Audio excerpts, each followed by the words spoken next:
একটি ছোট গ্রামে বাস করত আবির নামে এক যুবক। সে স্বপ্ন দেখত বড় আর্কিটেক্ট হওয়ার। তার হৃদয় ছিল অসংখ্য আইডিয়ায় ভরা, তার মন ছিল কল্পনায় উপচে পড়া। কিন্তু একটা সমস্যা ছিল, সে কোনো কিছুতে বেশি দিন টিকে থাকতে পারত না। একদিন সে একটা আর্কিটেক্ট পরিকল্পনা করছে, পরের দিনই ছেড়ে দিত। আরেকবার সে জার্নাল শুরু করার সিদ্ধান্ত নিত, কিন্তু 3 দিন পরেই অসমাপ্ত রেখে দিত। সপ্তাহ গড়ালো, মাস গড়ালো, তার স্বপ্ন জীবিত থাকলেও তার আর্কিটেক্ট কাজগুলো ছড়িয়ে ছিটিয়ে থাকত অসম্পূর্ণ পাজেলের টুকরোর মতো। এক সন্ধ্যায় নিজের ওপর বিরক্ত হয়ে আবির নদীর ধারে গেল। সেখানে সে দেখল এক বৃদ্ধ লোক ছোট্ট একটা ছেনি দিয়ে বড় একটা পাথরে আকার দিচ্ছে।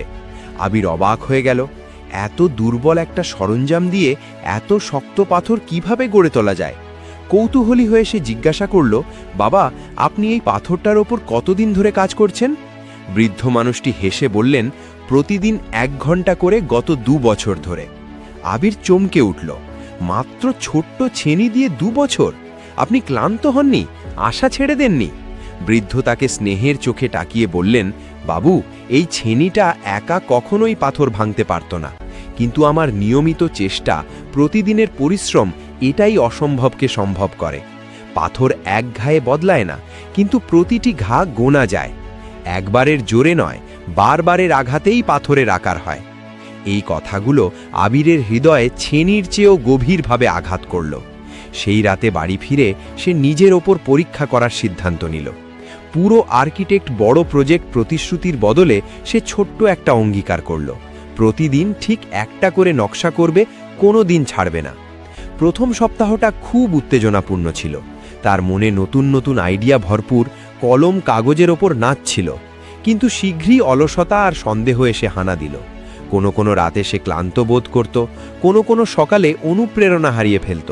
কিন্তু আবির বৃদ্ধের কথা মনে করত, প্রতিটি আঘাত গোনা যায়।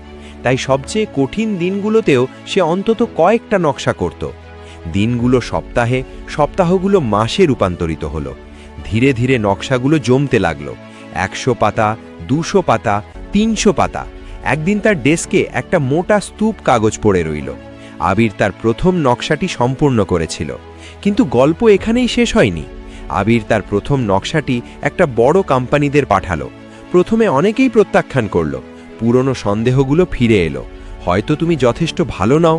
কিন্তু এতদিনে আবির নিয়মিত তার রহস্য শিখে গিয়েছিল। সে হাল ছাড়ল না। আরেকটা নকশা, আরেকটু বেটার করার চেষ্টা, আরেকটা জমা। 2 বছরের অবিরাম চেষ্টার পর তার একটা নকশা একটা ইন্ডাস্ট্রির পছন্দ হলো। শীঘ্রই ইন্ডাস্ট্রির লোকরা তার নকশার প্রশংসা করতে লাগলো। আবির পরিচিত হয়ে উঠল সেই যুবক হিসেবে যে তার স্বপ্নকে এক পাতা করে বাস্তবে রূপ দিয়েছিল। তাই প্রিয় বন্ধুরা, মনে রেখো, সাফল্য আসে না মাঝে মাঝে যা করো তা থেকে, সাফল্য আসে প্রতিদিন যা করো তা থেকে। জলের ফোঁটা যেমন উপত্যকা খোদাই করে, ছেনি যেমন পাথর গড়ে, তোমার ছোট ছোট অবিরাম চেষ্টাগুলোই একদিন অসাধারণ কিছু সৃষ্টি করবে। তাই কোনো কাজে কখনো হাল ছাড়বে না। তোমার প্রতিদিনের একটু একটু চেষ্টা তোমাকে এমন এক জায়গায় নিয়ে যাবে যা তুমি কল্পনাও করতে পারবে না। আর যদি তোমার মনে এই গল্প থেকে একটুও অনুপ্রেরণার স্ফুলিঙ্গ জ্বলে উঠে থাকে, তাহলে সেটাকে নিভতে দিও না। এই ভিডিওটিকে লাইক করো, যার অনুপ্রেরণা দরকার তাকে শেয়ার করো, আর আমাদের সঙ্গে বেড়ে ওঠার এই যাত্রায় সাবস্ক্রাইব করো। কারণ তোমার সাফল্য একদিনে তৈরি হয় না, প্রতিদিন তৈরি হয়।